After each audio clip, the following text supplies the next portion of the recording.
Uh, Thanks very much for the introduction, Simon, and thanks for inviting me to speak here. So what I want to talk about is a thing we've been doing called round robins, which is, if you're not familiar, is when basically you take an identical soil or tailings in our case, send it to a bunch of labs around the world and say, give us a parameter and let's see how close we all get. It's a very valuable exercise, but it's got to be done delicately, and I'll talk about some of those aspects next. Simon was the first person to deliver on the first round robin we did, and we've been in touch ever since then. He was the first person to reveal his results to me, and it was very exciting, comparing them. So there's a couple stories there along the way. We've run actually six in different stages.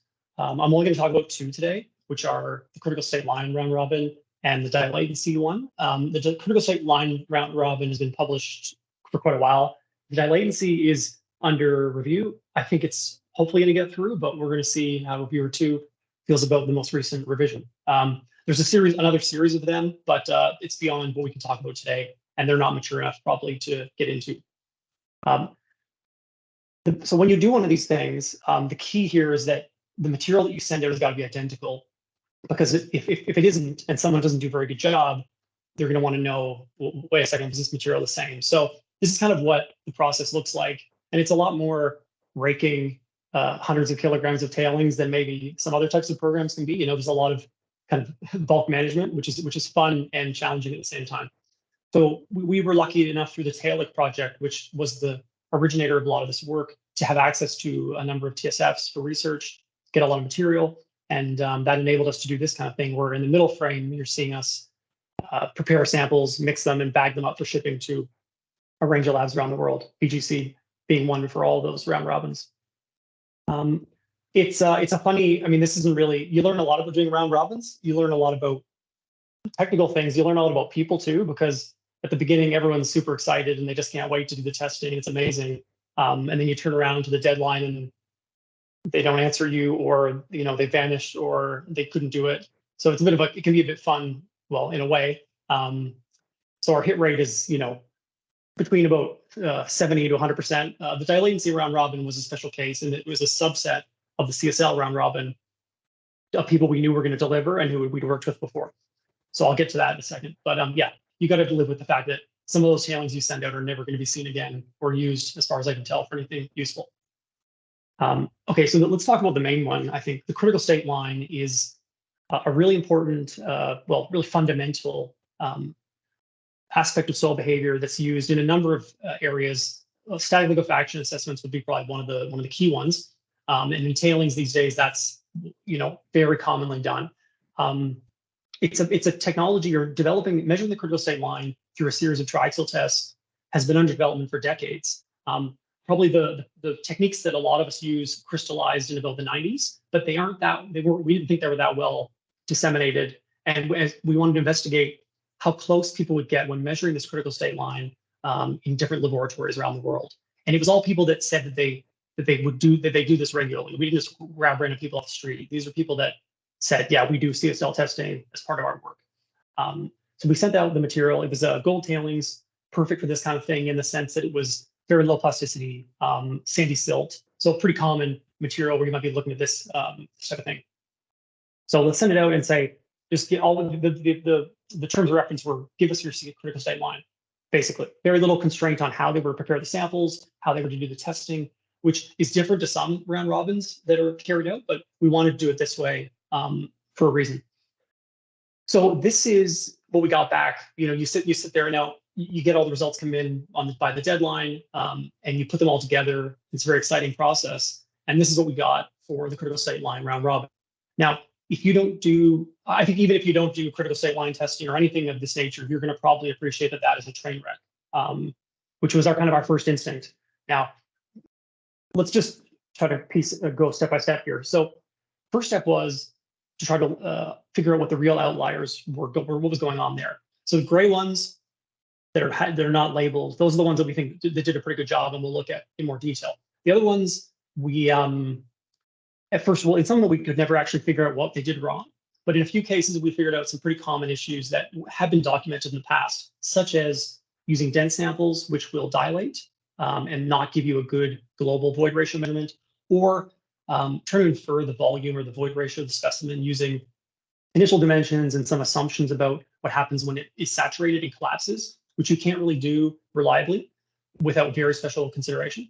So we were able to, this had been documented in the past, but basically you don't really want to use dense samples to measure your critical state line.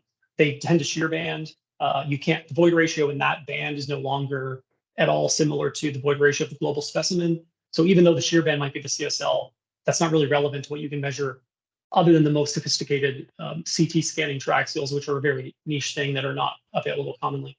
So this is an issue that we knew about going in. Some of the people didn't, it seems, and that's why they get lower CSLs than what was probably accurate.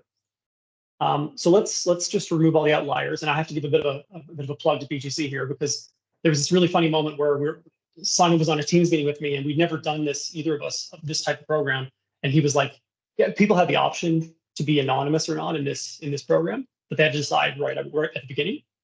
And so Simon was like, "That's it, we're in, let's do it." And so we opened it up and put them on top of each other, and they were very close, which was very reassuring, because I knew we were both doing relatively close to state of practice techniques, I think, or if not better. So this is the people that have done. These are taking away the outliers. This is the I guess you'd say the reliable set of data, and we're starting to hone in on this. Like this is actually pretty good when you consider that we're talking about 10 labs around the world with no constraints. And no one, as far as I know, knew going in and what kind of bandwidth we might see here. This isn't bad, but UWA and BGC, just as we're right on top of each other in there in the center of that. So that's just as a bit of a joking plug here. But that's step one. Okay, we got the outliers out there. We got a pretty good set. What we did is we looked further and we isolated those that use what's called end of test freezing, which is what I would argue is the best way to do this, where at the end of the test, you freeze the sample, which makes obtaining gravimetric water content and therefore void ratio much easier. And in this case, we get down to about 0.03 void ratio difference vertically in the area that matters, which is good and it's tractable to be used in an engineering analysis. Basically, if you're getting that kind of precision and that's what you can expect, that can be very useful, accuracy.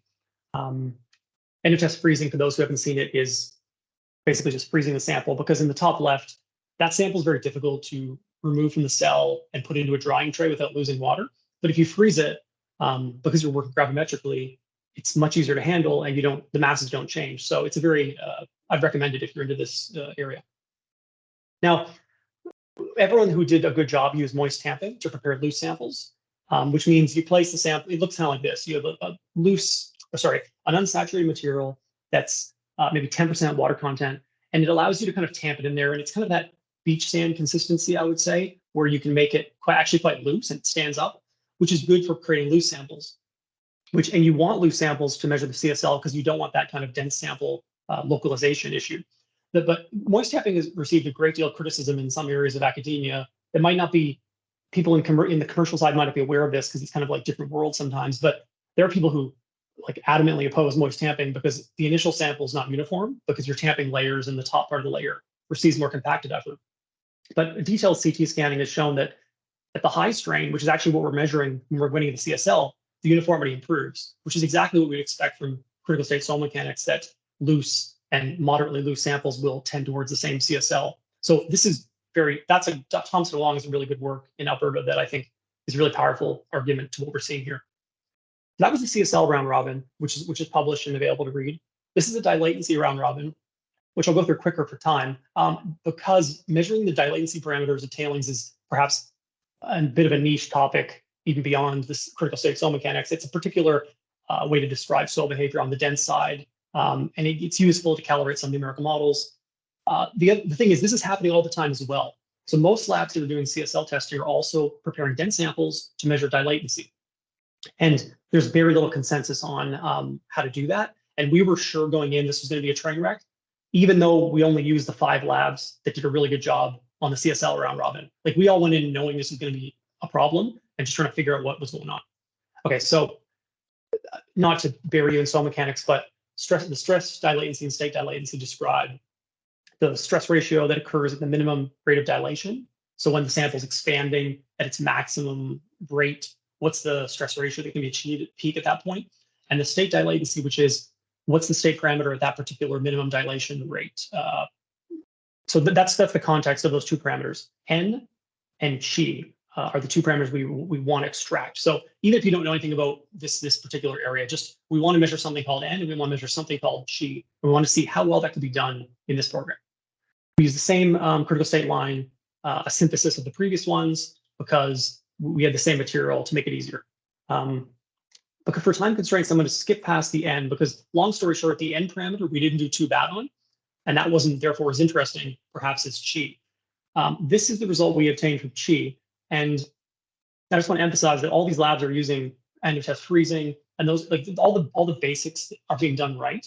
So what we're seeing here is an enormous scatter between 4 to 12, and an additional university that we could bring in from the previous program, we've got about 2. So this is an enormous difference, and it actually can make a meaningful difference on some engineering analyses that we've kind of shown in a upcoming tailings paper, mine waste paper. So this kind of was really freaked us out, and it took a while to kind of figure out maybe what's going on. I'm not sure that we exactly know for sure. So that was stage 1. We all used to make dense samples. We all compacted the material. So that you start changing into a real.